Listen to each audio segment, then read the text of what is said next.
This is Shur on Tefilah. We started Tefilat Arvit. Now, after the Shemichot, we say vehu rachum mechaper avon, and we say that He is merciful, forgives avon, sins, v'lo yashchit, and He will not destroy. V'hirba lehashiv acho, and many times He turns away His anger. V'lo ya'ir, and He will not arouse kol chamato. How do you understand that? He will not arouse kol chamato. What does kol chamato mean? What does kol mean? Usually kol means all, but sometimes kol means any. They will hear kol chamato. It doesn't mean he doesn't arouse all of his anger. It means he doesn't arouse any anger. Some says that means all. It doesn't all, but a little bit he arouse. But basically, most understand kol chamato. Kol not always means all. Sometimes kol means any. Therefore, kol chamato means it doesn't arouse any anger. Hashem Hoshia, Hashem is save us. Hamelech, the king, Ya'anenu, to answer us, B'yom Qorenu, the day that we call upon him. So we are studying Tefilat Arvit, vehu rachum.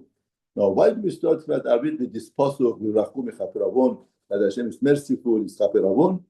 We explained last week that the Tefilot are connected over Shachrit Abraham, Mincha Yitzchak, and Arvit Yaakov. Now, there is machlok in the Gemara. The Gemara says, another opinion in the Gemara is that the Tefillot are connected korbanot. Just like those days we had korbanot, sacrifices to bring for atonement for the sins that the person does and brings shifa and bracha. Now we don't have korbanot, we have Tefillot. The Tefillah of Shachrit is connected Tamid Shel Shachar, Tamid that they bring every day. Then Tefilat Mincha is connected Tamid Shel Rabbayim, the Korban Tamid that they brought every day. At night, we don't bring a korban because it's biyom hagrivo. The apostle says the korban is biyom hagrivo. On the day that you bring, from there the Gemara learns that at night there's no korban. The only thing is that the limbs of the korban they put on the mizbeach to burn all night. Yeah, but that is connected arvit. But arvit we don't have a real korban. Now the Gemara, the Midrash says in Yerushalayim says that nobody would go to sleep with the sin. What does it mean in Yerushalayim? Nobody would go to sleep and sin. It means to say that Tamid Shel Shachar that they were mechaper on all of the avrot that people did at night. That was the Tamid Korban that they brought in the morning. It's for all of the sins of the night. And at the end of the day, in the afternoon, they brought the Korban, Tamid Shel Barbayim, for the afternoon Korban. That was mechaper all of the avrot that was done during the day. So on a daily basis, the Halisai would become clean from the avirot, from the sin, and would be clean with HaKadosh Baruch Hu. In other words, sometimes people have different types of relationship. Sometimes some type of relationship is that people, they relate in a way that, so once in a while they try to make amendment the relationship, to repair the relationship once a year, once a month, once, But the more relationship, the more sensitive the relationship is, the more people care for each other. They don't want to damage each other. Imagine somebody gets married. At the time of engagement, every word counts. Every second it counts. Oh, lest my color doesn't like this. Lest my color would not like this wording, these things. Every second and every day is very important for them that they should have a good time together, not to create any. After marriage becomes, first month would be, on daily basis.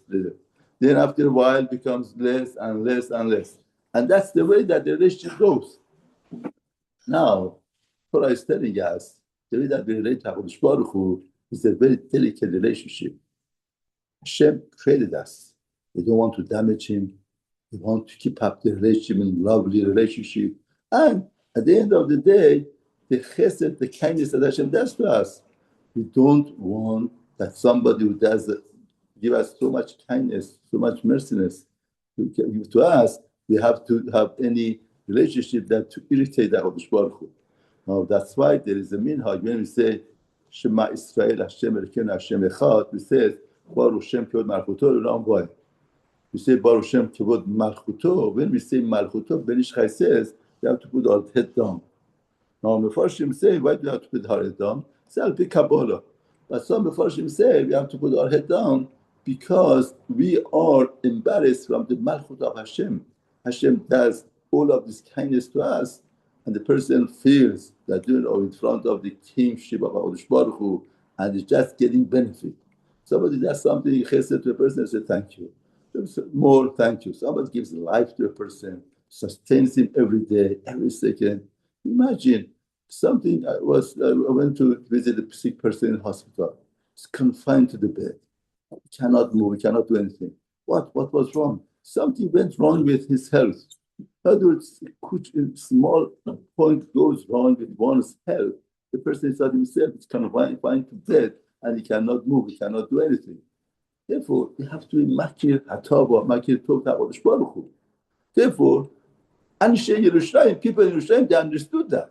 Therefore, they needed the korban to be brought during the day for all of the avrot that did that night, and in korban during afternoon for all of the sins that was done during the day. Now, at night, there wasn't any korban to bring. They didn't bring it. Vehu rachum chaper avon v'yasher barav shapo. Now, the saying of this, saying this is helping us to get merciless from HaKadosh Baruch Hu, Yechaper Avon. Tell HaKadosh Baruch Hu, Hashem, we know that we don't have korban, but we want you to forgive the sins that we have. Now, it's very interesting that a lot of times, a lot of points of Tefilah, we just say it and we go through. But if you understand what is the concept that we are saying, it revives our relationship. It makes our relationship. See, we are not in the darga of Anshe Yerushalayim to make sure that to be very sensitive relationship with HaKadosh Baruch Hu. But the fact that here in the Tefilah, we see that Chacham they were metaken for us to be careful with your relationship. Therefore, when we say vehu rachum every night, we have to say, oh, there is no korban to mechaper us. Now I go to sleep with some type of sin. And the Midrash says the person that didn't sin, he goes to Shamayim and he writes down the sin, he goes on. It has a lot of impact, evil impact on him, going to Yerushalayim, going to Shamayim, to the place that, but the fact that person says vehu rachum, he reminds himself that HaKadosh Baruch Hu, I want to have a good relationship with you. I know that a lot of things going on in my life and around us, but I want to be clean. I want atonement. I want to go to sleep and I'll get to Yerushalayim. That ambition, that point in itself revives the relationship. That makes the big difference in front of HaKadosh Baruch Hu. We are living in a society that the society tells us that if you could do something great, then it's something. If not, not. But in Torah, every small motion, every small nekuda, every small thing that the person does makes a big difference. The fact that, therefore, the peticha, the opening of Tefilat Arvit, they say vehu rachum. The rachum is the tefillah that we tell HaKadosh Baruch Hu, Hashem, we don't have any korbanot. We don't have any korbanot. There is no korban night to be mechaper on us to do. But at least we want that cleanness. We want it.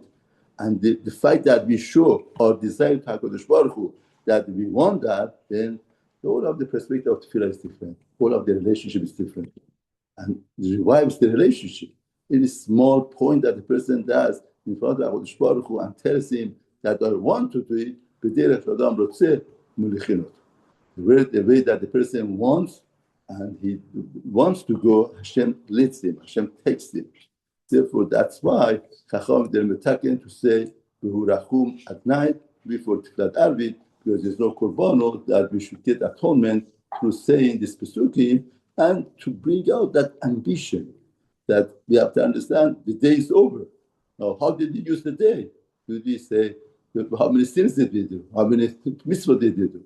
But HaKadosh Baruch Hu, please, you beg your atonement, that we should go to sleep with atonement, like Yerushalayim, they went to sleep without any sin, with the kapara that Oshor made them for all of the korban that they brought.